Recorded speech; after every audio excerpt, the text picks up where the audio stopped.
নবীজি বলেছেন, সবার আগে জান্নাতে যেই 3 শ্রেণীর মানুষ প্রবেশ করবে, আল্লাহ তাআলা আমার কাছে সেই 3 শ্রেণীর মানুষকে উপস্থাপন করেছেন। তাদের বিষয় আমাকে জানিয়ে দিয়েছেন কারা তারা, কারা সেই সৌভাগ্যবান মানুষ যারা জান্নাতে সবার আগে প্রবেশ করবে। সুবহানাল্লাহ। নবীজি সাল্লাল্লাহু আলাইহি সাল্লাম বলেছেন, এর মধ্যে প্রথম শ্রেণীর মানুষ হলেন শহীদ, যারা আল্লাহর দ্বীনের জন্য ইসলাম এবং মুসলিমদের দুশমনদের বিরুদ্ধে জিহাদে রত হয়ে যারা শাহাদত বরণ করেছে, নিজের জীবনকে বিলিয়ে দিয়েছে, এই শহীদদেরকে আল্লাহ তাআলা জান্নাতে সবার আগে প্রবেশ করাবেন। আল্লাহ তাআলা আমাদের সবাইকে শাহাদাতের মওত এবং শাহাদাতের মৃত্যু আমাদের সবাইকে নসিব করুন। দ্বিতীয়ত, নবী সাল্লাল্লাহু আলাইহি সাল্লাম বলেছেন, আফিফুন মুতাআফফিফ, যে মানুষ তার চরিত্রকে কোনো প্রকার কালিমা লাগতে দেয় না।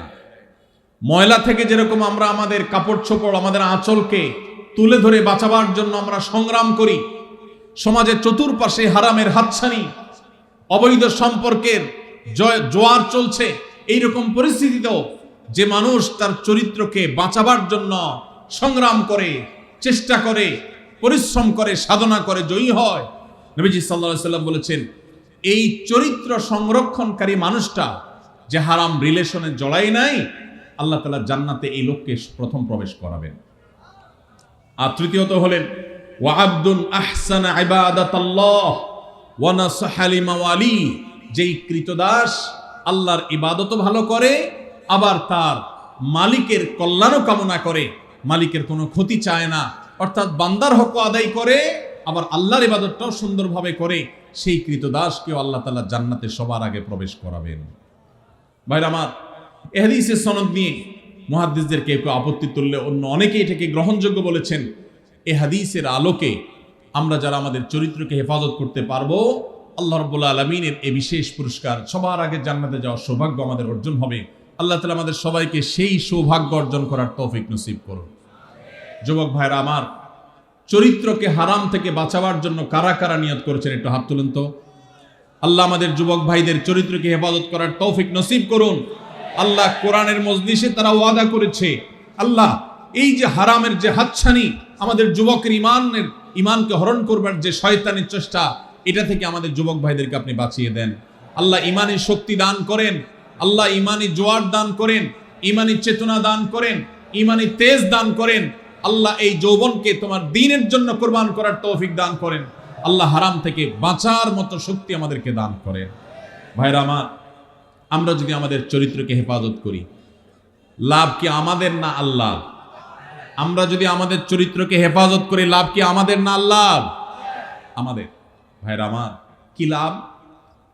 লাভ হলো আল্লাহ সুবহানাহু ওয়া তাআলা যারা নিজেদেরকে হারামের পথ থেকে বাঁচিয়ে রাখে, তাদের জীবনে যখন বৈবাহিক সম্পর্কের মধ্য দিয়ে একজন বৈধ হালাল সঙ্গী জীবনে আসে, সে যুবক সে যুবতীদেরকে আল্লাহ রাব্বুল আলামিন সচরাচর দাম্পত্য জীবনে সুখ, প্রকৃত অর্থে তৃপ্তি, সত্যিকারের যে ভালোবাসা, সেই ভালোবাসা আল্লাহ তাআলা নসিব করেন তাদের জন্য যারা তাদের যৌবনকে হারামের কালিমায় জড়াতে দেয় না।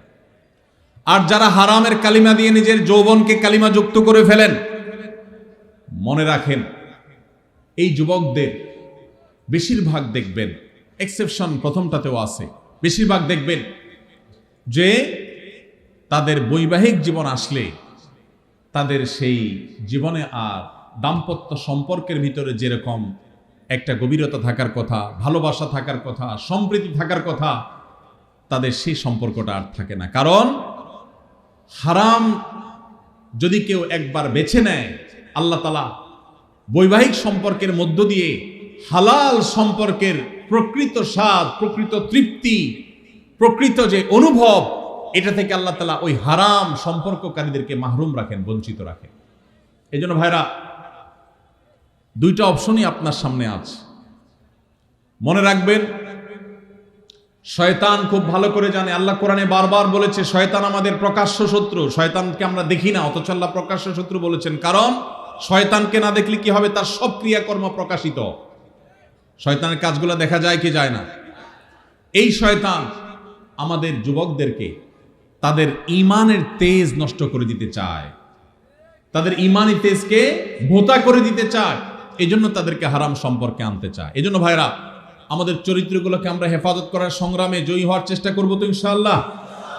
ভাইরা আমার, ভ্যালেন্টাইন্স ডে এই সম্পর্কে আপনি গুগল করেন, আপনি এনসাইক্লোপিডিয়া ব্রিটানিকা সহ বিভিন্ন বিশ্বকোষগুলো খোলেন, আপনি দেখবেন যে এটা মূলত এসেছে খ্রিস্টানদের একজন ধর্মযাজক, যার নাম ছিল কি?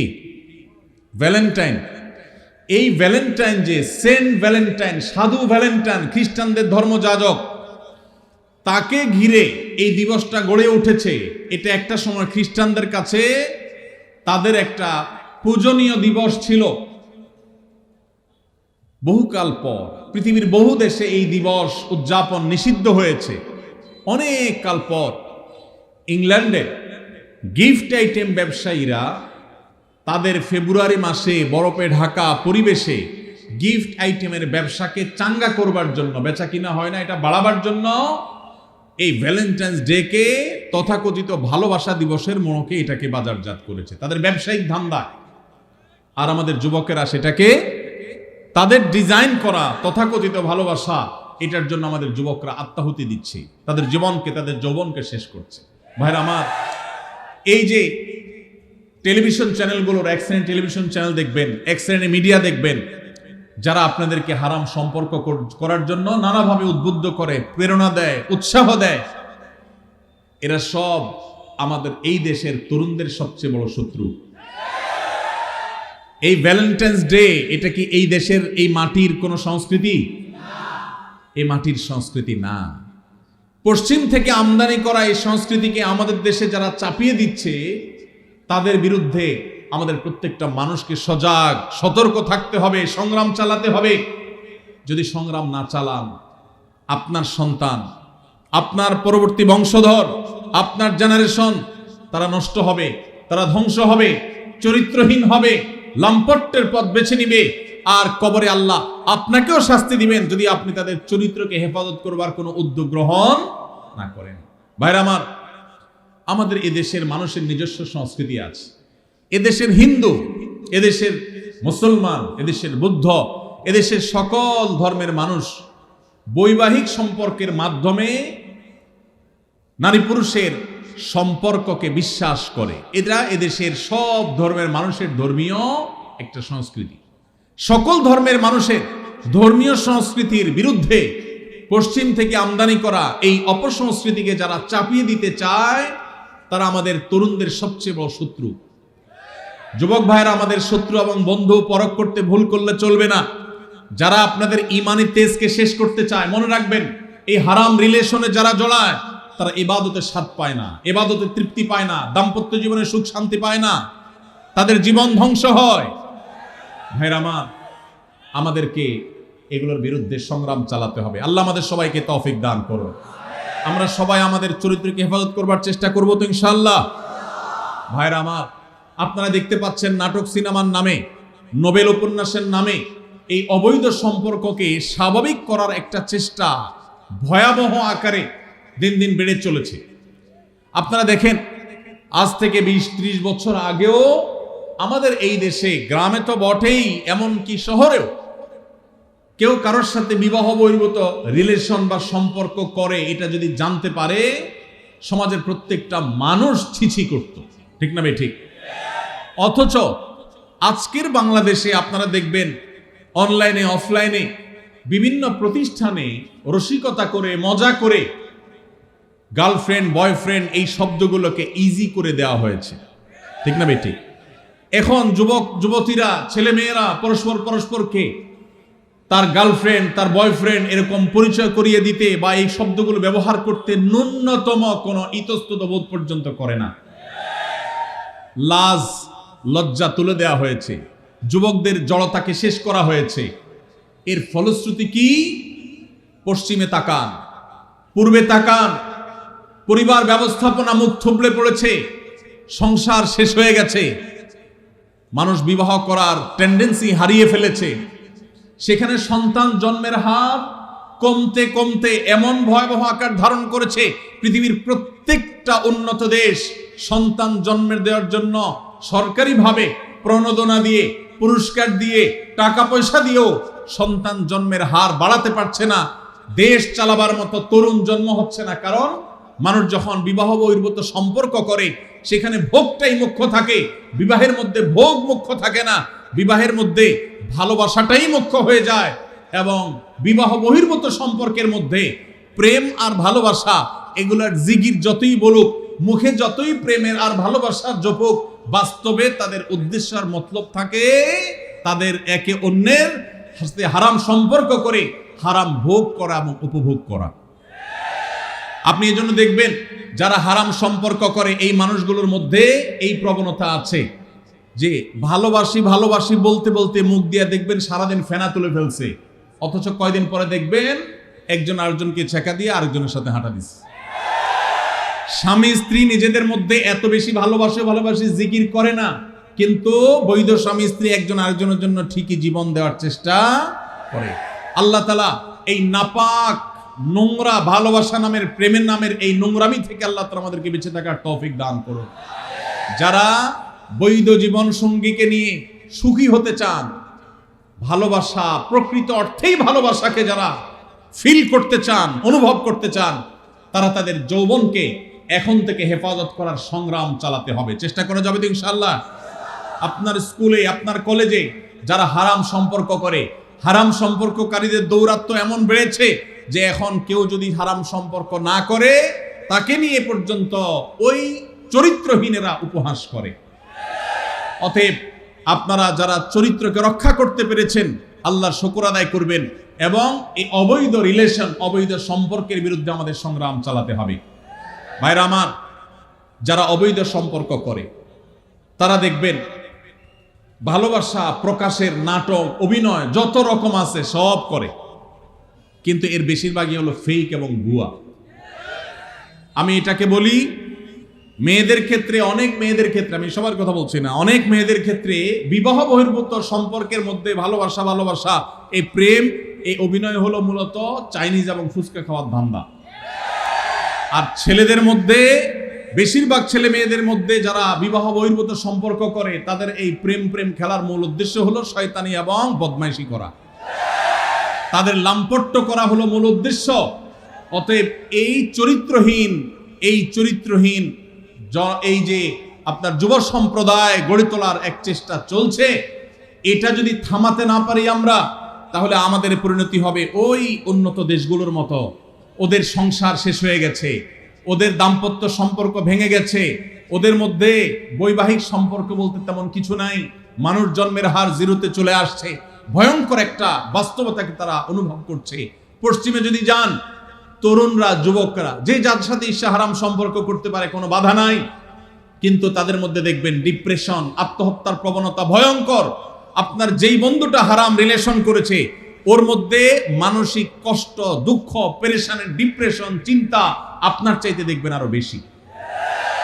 ও ভালোবাসা এবং প্রেম তথাকথিত এই হারাম সম্পর্ক যে নিবেদন করে, এটা যে আদান প্রদান করে, এটার মধ্য দিয়ে সে সুখী হওয়ার কথা, কিন্তু আপনি দেখবেন সে সুখী না, সে হলো সবচাইতে দুঃখী। এজন্য এই অবৈধ সম্পর্কের জন্য, হারাম ভালোবাসার জন্য যত গান লেখা হয়েছে, এই বেশিরভাগ গানের কথামালা দেখবেন জ্বলে গেছে, পুড়ে গেছে, শেষ হয়ে গেছে, কেউ বাঁচাতে পারবে না, ও আসলে দুনিয়াতে ধ্বংস হয়ে গেছে, জাহান্নাম তোর জন্য অপেক্ষাই করছে। অতএব ঠিক না বলে যুবকরা চরিত্রকে হেফাজত করার জন্য ভেতরে নিয়ত করেন। চেষ্টা করা যাবে তো ইনশাআল্লাহ। ভ্যালেন্টাইন্স ডে কে আমরা সবাই না বলবো তো ইনশাআল্লাহ। কিভাবে না বলবেন? এলাকায় যুবকদের মধ্যে সচেতনতা সৃষ্টি করে লিফলেট বিতরণ করবেন। পারবেন না ইনশাআল্লাহ? যুবক ভাইরা যাদেরকে আল্লাহ তাআলা দ্বীনের বুঝ দিয়েছেন, আমি আপনাদের উদাত্ত আহ্বান করতে চাই, প্রতিটি এলাকায় 14 ফেব্রুয়ারি উপলক্ষে কোনো প্রকার শয়তানি ক্রিয়াকর্ম করতে দেয়া যাবে না। এলাকায় লিফলেট বিতরণ করবেন। মসজিদ থেকে ইমাম সাহেবদের নেতৃত্বে যুবকদেরকে কাউন্সিলিং করতে বের হবেন। কোন অবস্থাতে আমরা পশ্চিমা ভ্রষ্টামি, পশ্চিমা নষ্টামি, পশ্চিমা নোংরামি, পশ্চিমা অসভ্যতাকে আমাদের দেশে আমদানি করতে দেব না।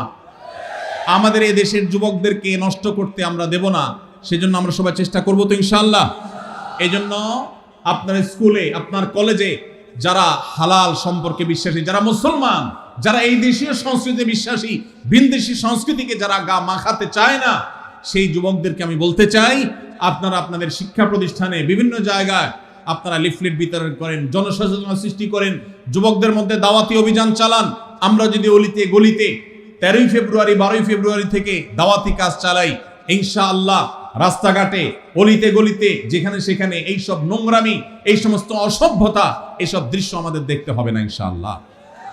আর যদি মনে করেন যে না আমি নিজে বাঁচলাম, আমার আর দেখার দরকার নাই, তো আপনার সন্তান, আপনার ভবিষ্যৎ বংশধর, তাদেরকে আপনি জাহান্নামে রেখে যাচ্ছেন, মনে রাখবেন। তাদের জন্য ভালো পরিবেশ দরকার আছে না নাই? যদি ভালো পরিবেশের দরকার হয়, তাহলে সেক্ষেত্রে আমাদের নড়ে চড়ে বসতে হবে, দায়িত্বশীল ভূমিকা পালন করতে হবে। শুধু ওয়াজ শুনে গেলে হবে না। আমি আইন হাতে তুলে নিতে বলছি না, খবরদার কেউ আইন হাতে তুলে নেবেন না, কিন্তু এলাকায় এলাকায় এই নষ্টামি যারা করে তাদেরকে আগে থেকে দাওয়াত দিবেন, অন্যায় কাজ থেকে, অসৎ কাজ থেকে বাধা প্রদান করবেন। কারা কারা রাজি আছেন হাত তুলেন দেখি। আল্লাহ আমাদের সবাইকে এই নষ্টামি বন্ধ করার তৌফিক দান করুন। ভাইরা আমার, আপনারা সবাই জানেন আমাদের দেশে এক শ্রেণীর ব্যবসায়ী আছে যারা বিদেশ থেকে এদেশে ব্যবসা করবার জন্য এসেছে। এই বিদেশ থেকে ব্যবসা করতে আসা কোম্পানিগুলোর মধ্যে থেকে আপনারা দেখেন ক্লোজ আপ একটা ব্র্যান্ড আছে না? এই ক্লোজ আপ ইউনিলিভারের এই ব্র্যান্ড, তারা আমাদের দেশে এই নষ্টামিকে সবচেয়ে বেশি প্রতিষ্ঠা করবার জন্য টাকা পয়সা খরচ করে। প্রতি বছর দেখবেন তারা ক্লোজ আপ কাছে আসার গল্পের কথা শোনাতে বলে। এই কাছে আসার গল্প বলতে, কোন সন্তান পড়ালেখা থেকে দূরে সরে গেছে, সে আবার সুপথে আসছে, পড়ালেখার পথে ফিরে আসছে, সেই যুবকের গল্প তারা শুনতে চায় না। কোন যুবক বাবা মার সাথে রাগারাগি করে বাসা থেকে বের হয়ে চলে গেছে, সে আবার বাবা মার কাছে আসছে, সেই সচ্চরিত্রবান যুবকের গল্প তারা শুনতে চায় না। কোন স্বামী তার স্ত্রীর সাথে অভিমান করে সরে গেছে, দূরে চলে গেছে, আবার তারা স্বামী স্ত্রী মিলেমিশে গেছে, ভুল সবাই একে অন্যটাকে স্বীকার করে নিয়ে তারা আবার থাকা শুরু করেছে। এই যে কাছে এসেছে, একটা সংসার ভাঙার পর আবার জোড়া লেগেছে, এই কাছে আসার গল্প তারা বলে না। তারা কোন কাছে আসার গল্পের কথা বলতে চায়? তারা বলতে চায় আমাদের যুবকরা হারামের কাছে, জাহান্নামের কাছে, অবৈধ রিলেশনের কাছে যাওয়ার গল্প যেন শোনায় সেজন্য। তাহলে এরা কি আমাদের বন্ধু না শত্রু? এরা কি আমাদের বন্ধু না শত্রু? যেই যুবক বাপমা থেকে দূরে সরে গেছে, সেই যুবক বাপমার কাছে ফিরে আসলে এই কাছে আসার গল্প আমাদের জন্য সুখকর। যেই যুবক পড়ালেখা ছেড়ে নষ্ট পথে চলে গেছে, সে সেই পথ থেকে ফিরে এসেছে, এটা আমাদের জন্য সুখকর। যেই যুবক মাদকের দিকে চলে গেছে, সে মাদক ছেড়ে আবার সুস্থ জীবনে ফিরে এসেছে, এটা আমাদের জন্য আনন্দের। যেই স্বামী স্ত্রীকে রেখে চলে গেছে, যেই স্ত্রী স্বামীকে রেখে অভিমান করে চলে গেছে, সে আবার ফিরে এসেছে, এই কাছে আসার গল্প আমাদের জন্য সুখকর। কিন্তু ক্লোজ আপ এবং এই জাতীয় যে সমস্ত কোম্পানিগুলো আমাদের যুবকদের ইমানের চেতনাকে ধ্বংস করবার নীল নকশাকে তারা বাস্তবায়ন করতে চায়, তারা এই সমস্ত কাছে আসার গল্প শুনতে বা শোনাতে চায় না। তারা চায় আমাদের যুবকদের হারামের কাছে যাওয়ার গল্প শোনাতে। হারামের কাছে যাওয়ার গল্প শোনাতে যারা আমাদের যুবকদেরকে উদ্বুদ্ধ করে, যারা যুবকদেরকে উস্কানি দেয়, এই তথাকথিত কাছে যাওয়ার পরের যে গল্প, কোন যুবক হারাম সম্পর্ক করতে গিয়ে, তথাকথিত কাছে আসার গল্প রচনা করতে গিয়ে তার পড়ালেখার জীবন শেষ হয়ে গেছে। কোন যুবক হারাম পথে আসতে গিয়ে, হারামের কাছে আসতে গিয়ে বাবা মার সাথে সম্পর্ক শেষ হয়ে গেছে। কোন মানুষ হারাম সম্পর্ক করে হারামের অবৈধ সম্পর্কের কাছাকাছি যেতে গিয়ে তার বৈধ স্ত্রীর সাথে তার ডিভোর্স হয়ে গেছে। এই তথাকথিত কাছে আসার গল্পের পরের যে ঘটনাগুলো, সেগুলো আর তারা আপনাকে বলবেন। আপনাকে বলবেন, যুবক কিভাবে তুমি কাছে এসেছো হারামের, সেই গল্প শোনাও। সেগুলো দিয়ে তারা ভ্যালেন্টাইন্স ডে, অর্থাৎ খ্রিস্টানদের সাধু ভ্যালেন্টাইন্স ডে, যেটাকে না জেনে না বুঝে মুসলিম যুবকেরা তথাকথিত ভালোবাসা দিবস মনে করে যেটাকে উদযাপন করে খ্রিস্টানদের কাজ করছে, সেই দিবস উপলক্ষে তারা সে সমস্ত গল্পকে নাটক আকারে টেলিভিশন উপস্থাপন করে। মুসলিম নামধারী ন্যূনতম আত্মসম্মান বোধ থেকে সম্পূর্ণরূপে মুক্ত, যাদের মধ্যে কোনো আত্মমর্যাদা নাই মুসলমান হিসাবে, এরকম নামধারী মুসলমানেরা সেই সমস্ত তথাকথিত ভালোবাসার নাটককে তারা উদযাপন করে, সেগুলোকে তারা উপভোগ করে, সেগুলো দেখে তারা মজা নেয়।